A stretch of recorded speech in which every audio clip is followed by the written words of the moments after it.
Hello అండి, నా పేరు సురేష్ అండి. ఈరోజు నేను తీసుకున్న టాపిక్ అండి, check if the given number is even or odd అండి. అంటే ఏదైనా యూజర్ కానీ ఇన్పుట్ చేసి ఒక నెంబర్ ఇన్పుట్ చేస్తే ఆ నెంబర్ని ఈవెన్ నెంబరా ఆడ్ నెంబర్ అని ఐడెంటిఫై చేయడం అండి. సో ఇంక మొదలు పెట్టేద్దాం.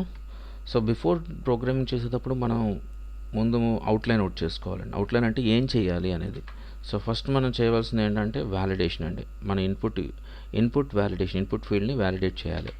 So validation for input field అండి. సో ఫస్ట్ పాయింట్ అండి. సెకండ్ పాయింట్ ఏంటంటే అండి, ఇచ్చిన నెంబరు ఇన్పుట్ ఫీల్డ్లో ఏదైతే నెంబర్ ఇస్తామో ఆ నెంబర్ ఈవెనా ఆడా. సో ఐడెంటిఫై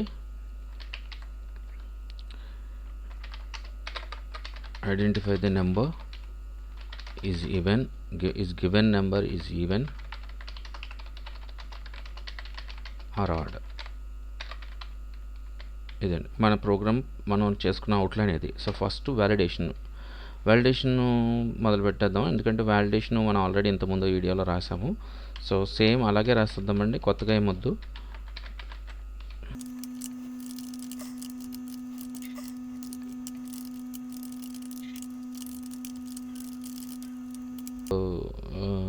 ఫంక్షన్ మొత్తం రాసేసాము, కంప్లీట్ చేసాము. ఎవరైనా అదర్ దెన్ నెంబర్ ఏదైనా ఎంటర్ చేస్తే వాటికి మనకి ఎర్రర్ ఇమ్మని చెప్పేసి ఒక వ్యాలిడేషన్ ఫంక్షన్ అయితే రాసేసుకున్నామండి. ఇప్పుడు ఆ వ్యాలిడేషన్ ఫంక్షన్కి ఈ మెయిన్ ఫంక్షన్లో యూజ్ చేద్దాం. అసలు ఫంక్షన్ రాయాలి కదా మనం. ఆ సెకండ్ పాయింట్ ఏంటి, identify the given number is even or odd. Second point. ఇప్పుడు సెకండ్ ఫంక్షన్ రాస్తున్నామండి. సో ఫంక్షన్ నేమ్ వచ్చి ఈవెన్ అండర్ స్కోర్ ఆడ్ అని పెట్టుకుందామండి. Function name. సో ఫస్ట్ మనం ఇన్పుట్ ఫీల్డ్ రాయాలి. కాబట్టి నెంబర్ అనే ఒక వేరియబుల్ తీసుకుందామండి.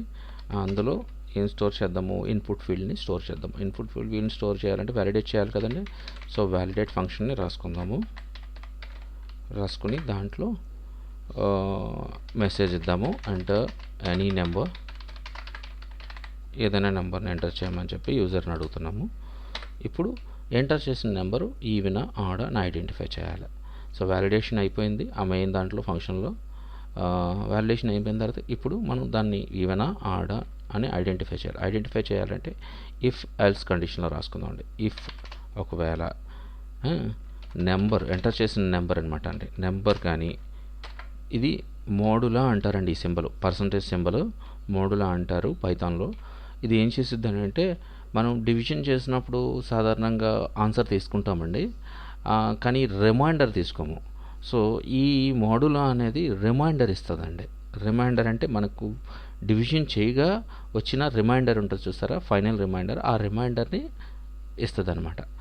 ఆ రిమైండర్ని చూస్తుంది అనమాట. అయితే ఇప్పుడు ఆ రిమైండర్ ఏంటి, మనం ఏ నెంబర్ అయితే ఎంటర్ చేసామో అది 2తో డివిజన్ చేయమని చెప్తున్నాం. అంటే 2తో డివిజన్ చేసి రిమైండర్ని చెప్పమని చెప్పుడుతున్నాం. ఆ రిమైండర్ కానీ వచ్చిన రిమైండర్ ఫర్ ఎగ్జాంపుల్ 0 అయితే, వచ్చిన రిమైండర్ 0 అయితే ఏం ప్రింట్ చేయమంటున్నాము, ఒకవేళ 0 రిమైండర్ అయితేనే ప్రింట్ చేయమని చెప్తున్నాం అండి. అది గుర్తుపెట్టుకోండి. ఆ నెంబర్ని అంటే మనం ఎంటర్ చేసిన నెంబరు ఈజ్ ఈవెన్ నెంబర్ అని ప్రింట్ చేయమని చెప్తున్నాం.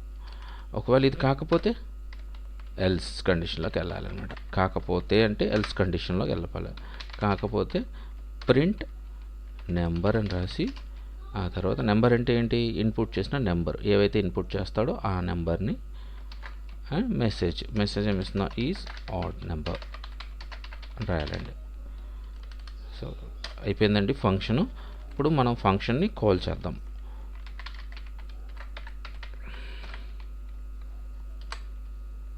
రన్ చేస్తున్నానండి. సో రన్ చేసినప్పుడు నేను ఫస్ట్ 5 ఇచ్చానండి. 5 ఈజ్ ఆడ్ నెంబర్, కరెక్టే కదండి. 5 ఈజ్ ఆడ్ నెంబర్. మళ్ళీ రన్ చేద్దామండి. 6 ఇస్తున్నానండి. 6 ఈజ్ ఈవెన్ నెంబర్. చూడండి, 5ని కానీ మనం 2తో డివైడ్ చేస్తే 1 రిమైండర్ వస్తుంది, అందుకనే అది ఆడ్ నెంబర్ అని చూపించింది. అదే 6ని 2తో డివైడ్ చేస్తే ఏమవుతుందండి, 0 వస్తుంది. సో 1 ఆర్ 0 వస్తుంది 2తో ఏ నెంబర్ని డివైడ్ చేసినా కూడా. సో ఇక్కడ మనం ఆడ్ నెంబర్ని ఈవెన్ నెంబర్ని డివైడ్ చేసుకోవచ్చు అనమాట ఇలాగా. అయితే ఇంకొకటి చెప్పాలనుకుంటున్నానండి, ఫార్మాట్ అని అంటారు. అది కూడా మనకు ఉపయోగపడుతుంటుంది ఒక్కొక్కసారి. చూడండి, ఎఫ్ అని డబుల్ కొటేషన్ ముందు ఎఫ్ పెట్టి కర్లీ బ్రాకెట్స్లో ఆ ఫంక్షన్ నేమ్ ఇచ్చేసి స్పేస్ ఇచ్చి ఈజ్ ఈవెన్ నెంబర్ అని డైరెక్ట్గా రాసిస్తే, ఇక్కడ కూడా రాద్దామండి సేమ్, ఎందుకంటే మీకు చూపిస్తాను, నేను అవుట్పుట్లో చూపిస్తాను ఎలా వస్తుంది అనేది. ఇక్కడ చూడండి, నేను ఏ కామాస్ యూజ్ చేయట్లా, కర్లీ బ్రాకెట్స్ మాత్రమే యూజ్ చేస్తున్నాను.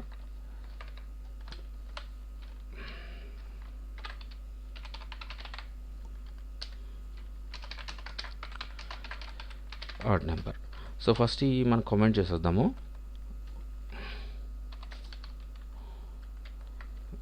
కామెంట్ చేసేసాను. ఇప్పుడు మళ్ళీ రన్ చేద్దాం. రన్ చేస్తే 5 ఇందాకలా 5 కొట్టాం కాబట్టి 5 కొడదాం. చూసారా, 5 ఈజ్ ఆడ్ నెంబర్. సో ఇందాక ప్రింట్ స్టేట్మెంట్, ఇప్పుడు ప్రింట్ స్టేట్మెంట్ రెండు ఒకటేనండి. అయితే మనం డబుల్ కోట్స్ మధ్యలో ఫార్మాట్ ఎఫ్ అని పెట్టగానే ఆటోమేటిక్గా మనం కర్లీ బ్రాకెట్స్ ఏవైతే పెడతానో అది ఫంక్షన్ కింద తీసుకుంటుందండి. అంతేనండి. నాకు తెలిసింది చెప్పానండి. నాకు తెలియనిది ఉంటే కామెంట్ చేయండి. బాయ్ అండి.